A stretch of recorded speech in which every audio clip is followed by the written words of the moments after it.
नमस्कार, आप देख रहे हैं सिंपल समाचार। मंदसौर जिले के श्यामगढ़ से खबर। सुवासरा विधानसभा प्रभारी अर्जुन दकड़िया के नेतृत्व में श्यामगढ़ में उमड़ा बहुजनों का सैलाब।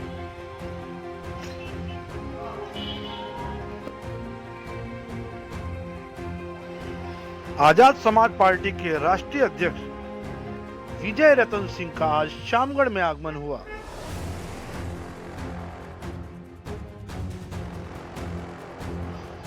बहुजन समाज की उपस्थिति में आम सभा को किया संबोधित। राष्ट्रीय अध्यक्ष विजय रतन सिंह ने कहा, जिसकी जितनी भागीदारी उसकी उतनी हिस्सेदारी। जहां हमारी हत्याएं भी हो रही हैं, जहां हम जेल भी जा रहे हैं, लेकिन मन विचलित भी होता है। मन विचलित भी होता है ये कहते हुए कि जो देश का सर्वहारा समाज है, जो इस देश में क्रांति कर सकता है, जिसने इस देश में क्रांति की है, वो आज भी गुलामों का गुलाम बना हुआ है। बात करूं तो आज की व्यवस्था की, बात करूं मनु की व्यवस्था की, जहां गैर बराबरी ऊंच नीच का बड़ा बोलबाला रहा, जहां कई हजार साल भारत की बहुसंख्यक आबादी को, बहुसंख्यक वो आबादी जो इस देश के लिए लड़ी, इस देश के लिए मरी, यहां सफाई की, यहां की व्यवस्था सुधारी, यहाँ खेती की, यहाँ की आर्थिक व्यवस्था बनाई, यहाँ की जमीन खोद करके नदियां बनाई, पहाड़ काट करके सड़कें बनाई, वो आवाम आज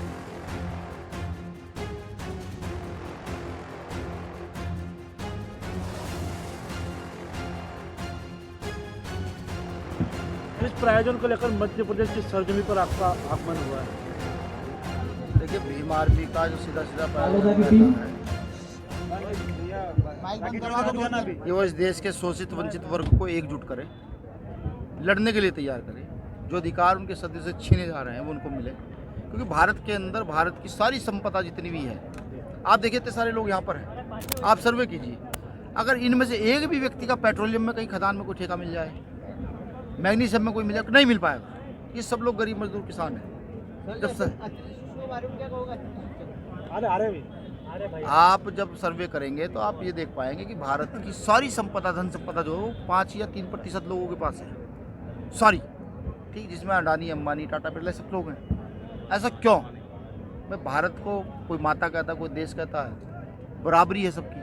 आखिर क्यों लोग भारत की उन्नति नहीं चाहते? कौन है वो लोग? तो हमारा भीम आर्मी के लोगों का प्रयोजन ये रहता है कि सब शोषित वंचित को इकट्ठा किया जाए, कॉन्स्टिट्यूशन की ताकत बढ़ाई जाए, और राजनीतिक क्षमता, राजनीतिक शक्ति को कैसे पैदा कर कर इस देश की राजगद्दी पर राज किया जाए।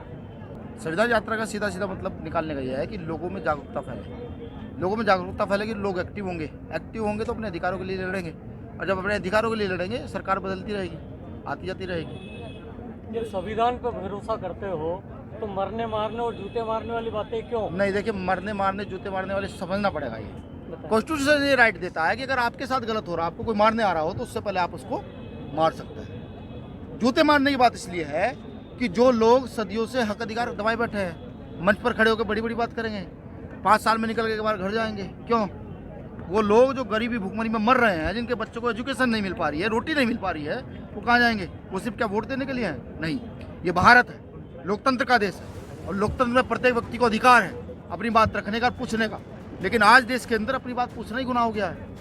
आप देखिए, जो व्यक्ति बात पूछता है जेल चला जाता है। क्या आजाद समाज पार्टी मध्य प्रदेश की 200 देखिए, पहले तो ये है कि भाई हमारे यहाँ लोकतांत्रिक व्यवस्था है, वो इस चीज़ का निर्णय लेते हैं। अभी तो निर्णय ये लिया जा चुका है यहाँ की प्रदेश कमेटी के द्वारा कि यहाँ पर सभी विधानसभा सीटों पर चुनाव लड़ा जाए। एससी कोर्ट का जो सिस्टम है, उसका था कि न्यायार्थ उसका उपयोग होना चाहिए। आपको लगता है कि कहीं कहीं उसका दुरुपयोग भी हो जाता है? मैं आपका सवाल समझ ही नहीं पाया। विश्लेषण होना चाहिए एससी कोर्ट का जो फैसले होते हैं, SC/ST एक्ट का। हाँ, देखिए, ये समझना पड़ेगा कि SC/ST एक्ट के फैसले क्यों होते हैं। SC/ST एक्ट गलत नहीं लगाया जाता। आप एक मुझे प्रमाण दिखाइए गलत लगाया जाता हो, और वहाँ पर मैं चलते हैं बिना किसी आइडेंटिटी के, हम हैं कौन। और जाकर गांव में निष्पक्ष पता करते हैं। इस सर्वे को कोई नहीं मानेगा। SC/ST एक्ट के फैसले जो होते हैं वो दबाव में कराए जाते हैं, कभी सरकार के दबाव में, कभी जातीय दबाव में, ठीक है, इस दबाव में कराए जाते हैं। मैं तो ये कहता हूँ कि SC/ST एक्ट के मुकदमों का 3 महीने में निस्तारण होना चाहिए। SC/ST एक्ट की अदालतें अलग लगनी चाहिए। ये चीज़ें पैदा होनी चाहिए देश में, लेकिन नहीं हो रही है। एजुकेशन को दत्ता बनाया जा रहा है, एजुकेशन का स्ट्रक्चर गिरा जा रहा है। किसी देश की व्यवस्था तोड़नी हो, गुलामी करनी हो, तो वहाँ का एजुकेशन स्ट्रक्चर गिर दो आप, ऑटोमेटिकली व्यवस्था खराब हो जाएगी, पूरी नस्लें खराब होंगी। ये भीम आर्मी और आज़ाद पार्टी में महिलाओं की कितनी सहभागिता है? खूब सा व्यवस्था है।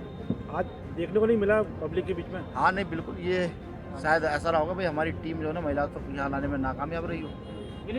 हालांकि मैं रास्ते में रहा, जगह जगह स्वागत जहाँ पर हुए तो वहाँ पर खूब महिलाएं थी। मैंने तो 2-3 जगह तो ऐसे देखे, वो मंच छोटे छोटे यहाँ लगते हैं जो मध्य प्रदेश का कल्चर है, वहाँ टोटली महिलाएं खड़ी थी, 99% महिलाएं थी। विपक्ष एकजुट हो रहा है, कहा यह भी जा रहा है कि विपक्ष की उस दल में बहन मायावती क्योंकि बहुजन विचारधारा से करती है, ये भी शामिल होने वाली है। क्या समय आने पर आर्य समाज पार्टी आप लोग की विपक्ष के साथ खड़े होंगे? देखिए, मेरा कहना ये है कि अभी जो है ना, इस समय देश की व्यवस्था को संभालना जरूरी है, देश को बचाना जरूरी है। और आज भारतीय जनता पार्टी देश के लिए बड़ा खतरा है भाई। अगर आप में से भी कोई समर्थक हो तो इसमें नो डाउट, आप लोग खुद सर्च करें जाकर के, आप तो सब कैपेबल हैं। उसको रोकना जरूरी है, और उसको रोकने के लिए जो भी किया जाएगा हम लोग तैयार हैं करने के लिए। आधार क्या रहेगा विधानसभा चुनाव में टिकटों का वितरण का? ये प्रदेश कमेटी तय करेगी।